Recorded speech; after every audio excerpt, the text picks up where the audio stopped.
এই মেয়েটা একটা কুংফু মাস্টারের মেয়ে, তার নাম দামি। কিন্তু ক্লাসের কোন ছেলে মেয়ে এই ব্যাপারটা জানে না। একদিন ক্লাসে কিছু খারাপ ছেলে একটা দুর্বল ছেলেকে র‍্যাগ দিচ্ছিল, কিন্তু এক সময় তার ওই ছেলেটাকে মারতেও শুরু করে। ঠিক তখনই পেছন থেকে দামি চলে আসে, কিন্তু ঠান্ডা মাথায় বিষয়টা ম্যানেজ করতে চায়, কিন্তু সেই ছেলেরা উল্টো তার সাথে ঝামেলা বাগায়। তাই দামি তাদের সবাইকে এক এক করে ধোলাই করতে শুরু করে, যা দেখে দুর্বল ছেলেটাও অবাক হয়ে যায়। তার নাম জিহু। সেদিন ক্লাস শেষে জিহু দামির পেছনে পেছনে আসে। আজকের ঘটনার জন্য সে তাকে ধন্যবাদ জানায় আর জিজ্ঞাসা করে, আমিও তোমার মতো শক্তিশালী হতে চাই, আমার কি করতে হবে? আর এটা শুনে দামি জিহুকে নিজের সাথে করে নিয়ে যায় আর তার বাবার সাথে দেখা করিয়ে দেয়। তার বাবা একটা মার্শাল আর্টস এর ট্রেনিং সেন্টার আছে। জিহু সেদিন ভর্তি হয়ে যায়, কিন্তু তারপর থেকে তাকে এমন সব কঠিন ট্রেনিং দেওয়া হয় যেগুলো সে কিছুতেই পেরে উঠতে পারছিল না। কয়দিন এভাবে পার হয়। স্কুলেও একটা ভিডিও ভাইরাল হয় যেখানে দামি সেদিন ওখানকার খারাপ ছেলেগুলিকে এক এক করে পেটাচ্ছিল, যার কারণে ওই ছেলেদের দলের একটা মেয়ে এসে তাদের সাথে ঝামেলা শুরু করে। তবে দামের সাথে সে পারবে না, এটা জানা কথা। এদিকে প্রতিদিন সকালে জিহু তার ট্রেনিং সেন্টারে ট্রেনিং করতে যায়, কিন্তু তার শেখার গতিটা ছিল অনেক কম। তাই দামের বাবা দামিকে ট্রেনিং এর দায়িত্ব দেয়, আর সেখানে দামি তার অবস্থা একদম টাইট করে ফেলে, যার কারণে পরদিন স্কুলে যাওয়ার সময় ঠিক মতো দাঁড়াতেও পারছিল না।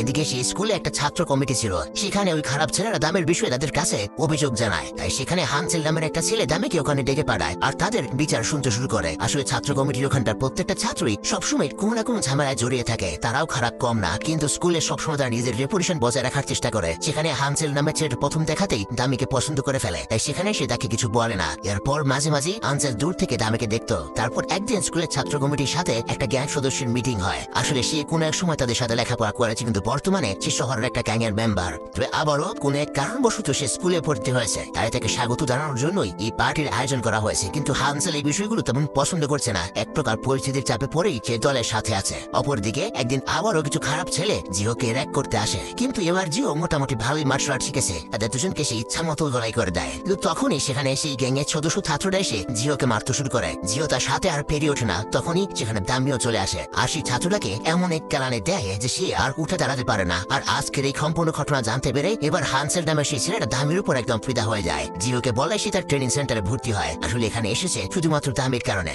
এরপর থেকে মোটামুটি প্রতিদিনই ট্রেনিং এর পাশাপাশি দামির সাথে সে কথাবার্তা বলার সুযোগ পায়, আর এটাই সে চেয়েছিল। আর এখন জিওর একজন ভালো প্রতিপক্ষ আসার কারণে সে আরো ভালো মতো প্র্যাকটিস করতে শুরু করেছে। এভাবেই প্রায় একটা মাস পার হয়ে যায়। এতদিনে তারা তিনজন বেশ ভালো বন্ধুতেও পরিণত হয়েছে। একদিন তিনজনই একটা রোমান্টিক সিনেমা দেখতে যায়, কিন্তু দামি জানিয়ে দেয় পরবর্তীতে কোন রোমান্টিক সিনেমা দেখতে গেলে আমাকে বলবে না, আমার সব ভালো লাগে না। তারপর আরো একদিন জিও তাদের দুজনকে নিয়ে একটা রেস্টুরেন্টে যায়, কিন্তু তাদের কাছে টাকা ছিল না। তখন জিহো জানায়, আরে পয়সার চিন্তা করো না, এটা আমাদের রেস্টুরেন্ট, টাকা দিতেই হবে না। সেখানে জিহোর মা তাদের খুব সুন্দর করে আপ্যায়ন করে, কিন্তু এতদিনে খুলে সেই সদস্য কমিটির মধ্যে একজন এগুলোতে খুব বিরক্ত, কারণ তাদের তিনজনের কারণে পুরো ছাত্র কমিটির রেপুটেশন দিন দিন কমে যাচ্ছে। তাই সে ওই মেয়েটাকে ডেকে আনে, যাকে সেই দিন দামি সবার সামনে খেলিয়েছিল। তার হাতে একটা মেডিসিন আছে, যে করেই হোক দামিকে এটা খাওয়াতে হবে, আর তারপর তার সাথে যা করার দরকার তারা সেটা করবে। তাই প্ল্যানিং অনুযায়ী মেয়েটা দামিকে ক্যান্টিনে একটা কোনায় ডেকে আনে। সেখানে সে ওই দিনের ঘটনার জন্য দামের কাছে সরি বলে, আর তার জন্য সেই কফিতে ওই মেডিসিন মিশিয়ে রেখেছে। মেয়েটা হয়তো ভেবেছিল দামি হয়তো উল্টো তাকে কথা শুনবে, কিন্তু না, দামি বরং বিষয়টাকে অ্যাপ্রিসিয়েট করে আর উল্টো তার কাছে সরি বলে। সেদিন সে একটু বেশি করে ফেলেছে,